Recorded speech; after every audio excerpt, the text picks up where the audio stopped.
ఈరోజు బీజేపీ తెలంగాణ పైన, తెలంగాణ రాష్ట్ర ఏర్పాటు పైన సందర్భం వచ్చినప్పుడల్లా విషం జిమ్మటం, విషం గక్కటం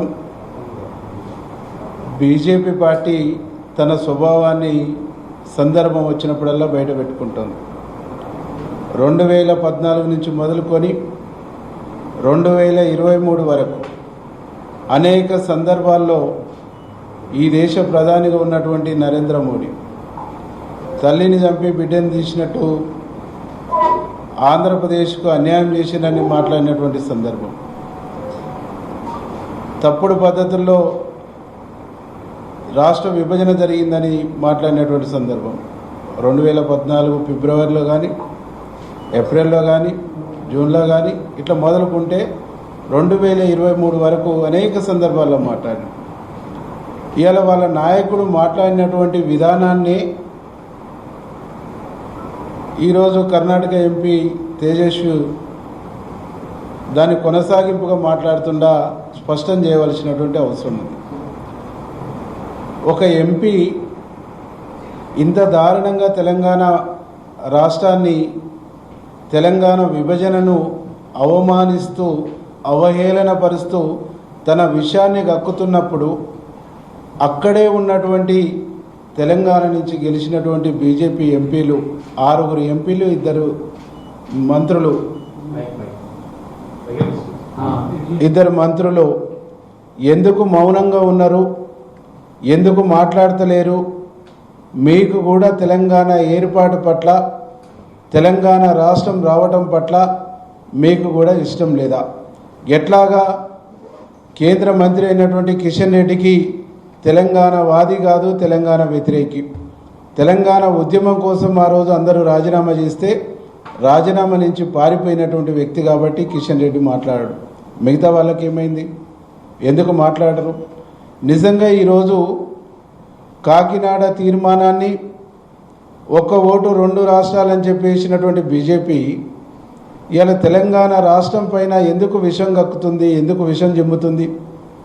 తెలంగాణ ప్రజలు ఓట్లేసి 8 మంది ఎంపీలు గెలిపించినటువంటి పాపానికి తెలంగాణ ఇంత అవమానపడవలసినటువంటి ఒక పరిస్థితి. ఇవాళ తెలంగాణ రాష్ట్ర ఏర్పాటును తేజస్వి మాట్లాడటం అంటే ఒక తెలంగాణ ఏర్పాటునే కాదు, దశాబ్దాల తరబడి తెలంగాణ రాష్ట్రం కోసం జరిగినటువంటి ఉద్యమాలను అవమానించినట్టు, ఇక్కడ సకల జనులను అవమానించినట్టు, 1200 మంది అమరుల త్యాగాలను అవమానించినట్టుగా తెలంగాణ సమాజం చూస్తాము. ఇన్ని రకాలుగా తెలంగాణను అవమానిస్తున్నటువంటి బీజేపీని తెలంగాణ ప్రజలు భవిష్యత్తులో పుట్టగతులు లేకుండా చేస్తారనేటువంటి విషయాన్ని ఈ సందర్భంగా నేను బీజేపీ నాయకులకు స్పష్టం చేస్తా ఉన్నా. బీజేపీ నాయకులు చిన్న రాష్ట్రాల ఏర్పాటుకు అనుకూలము, ఒక్క ఓటు 2 రాష్ట్రాలని కాకినాడ తీర్మానం చేసినప్పుడు అప్పుడు ఏమైంది? ఏర్పాటు ప్రక్రియ గురించి అప్పుడు ఎందుకు మీ కళ్ళు కనిపించలేదు?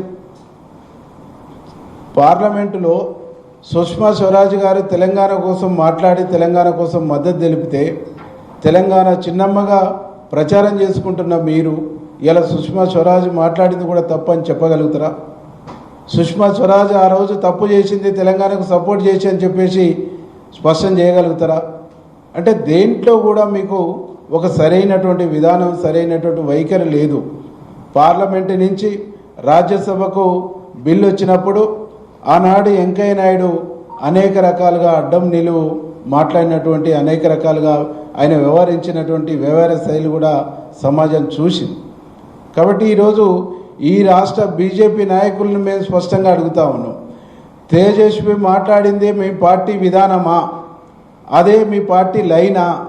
అదే మీ పార్టీ సిద్ధాంతమా? అదే మీ పార్టీ లైను, మీ సిద్ధాంతం అయితే అదే స్పష్టంగా చెప్పండి.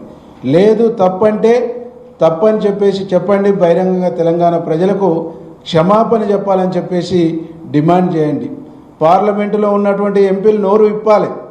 నోరు విప్పి తేజస్విని నిలదీసి ఇది మన పార్టీ విధానం కాదు, నీ వ్యక్తిగత విధానం, నువ్వు తెలంగాణ సమాజాన్ని అవమానించినావు, తెలంగాణ అమరులను అవమానించినావు, తెలంగాణ ఉద్యమకారులను అవమానించినావు, తెలంగాణ సకల జనుల్ని అవమానించినావు, కాబట్టి నువ్వు బహిరంగ క్షమాపణ చెప్పని చెప్పేసి నిలదీసి క్షమాపణ చెప్పియండి. లేదనుకుంటే తెలంగాణ ప్రజలు మిమ్మల్ని రానున్న పార్లమెంటు ఎన్నికల్లో శంకరగిరి మాన్యాలు పట్టియటం ఖాయమని చెప్పేసి ఈ సందర్భంగా నేను వారికి హెచ్చరిస్తాను. ఈరోజు ఆర్టికల్ 3ని అనుసరించి తెలంగాణ రాష్ట్రం ఏర్పడ్డది. తెలంగాణ రాష్ట్రం బాబాసాహెబ్ అంబేద్కర్ ఇచ్చినటువంటి భారత రాజ్యాంగంలో ఆర్టికల్ 3ని అనుసరించి తెలంగాణ రాష్ట్రం ఏర్పడ్డది. అంటే ఇవాళ బాబాసాహెబ్ అంబేద్కర్ ఇచ్చినటువంటి రాజ్యాంగ వెలుగులో వచ్చినటువంటి తెలంగాణ రాష్ట్రాన్ని మీరు అవమానిస్తున్నట్ట. అంటే బాబాసాహెబ్ అంబేద్కర్ రాసినటువంటి రాజ్యాంగం మీద మీకు నమ్మకం లేదా? అంటే బాబాసాహెబ్ రాజ్యాంగంలో పొందుపరిచినటువంటి ఆర్టికల్ 3ని కూడా మీరు అవమానిస్తారా?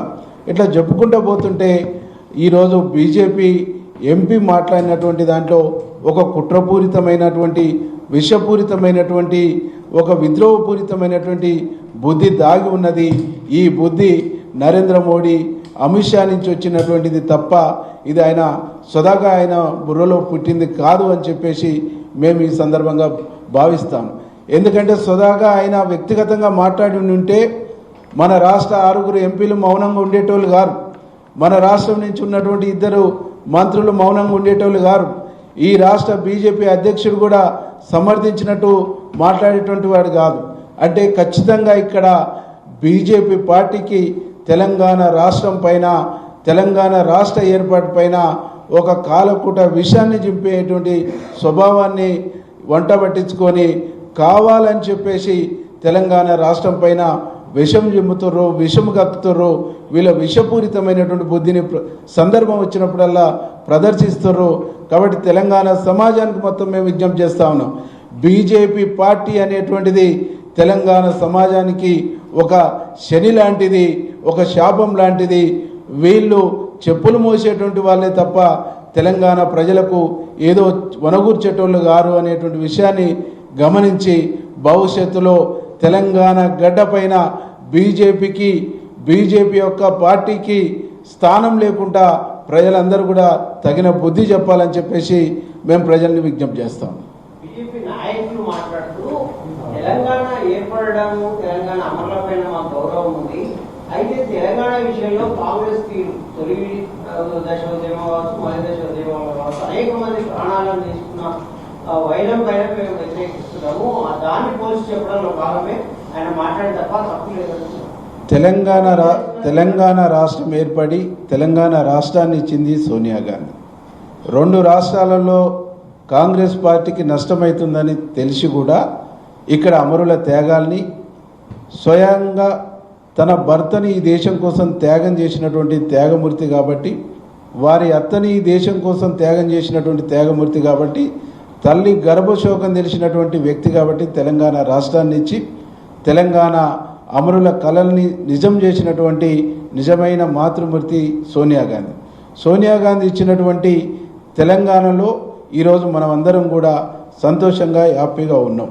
కానీ తెలంగాణ ఇచ్చినటువంటి సోనియా గాంధీని, తెలంగాణ ఏర్పాటు చేసినటువంటి కాంగ్రెస్ పార్టీని అభినందించేది పోయి, తెలంగాణ వచ్చి తెలంగాణ ఏర్పడి దాదాపు 12 సంవత్సరాలు దాటిపోతున్నా ఈరోజు పదే మాట్లాడుతుందంటే తెలంగాణ ఇచ్చినటువంటి కాంగ్రెస్ పార్టీకి తెలంగాణలో ఆదరణ పెరగడంతో పాటుగా కాంగ్రెస్తోనే సాధ్యమైంది, కాంగ్రెస్తోనే సాధ్యపడ్డది అనేటువంటి ఒక అంశాన్ని ప్రజలు అర్థం చేసుకొని మళ్ళీ ఇక్కడ కాంగ్రెస్కి అధికారం ఇచ్చారు. కాబట్టి దీన్ని జీర్ణించుకోలేక, దీన్ని ఓర్వలేక కుట్రపూరితంగా మాట్లాడుతారు తప్ప ఇంకోటి కాదు.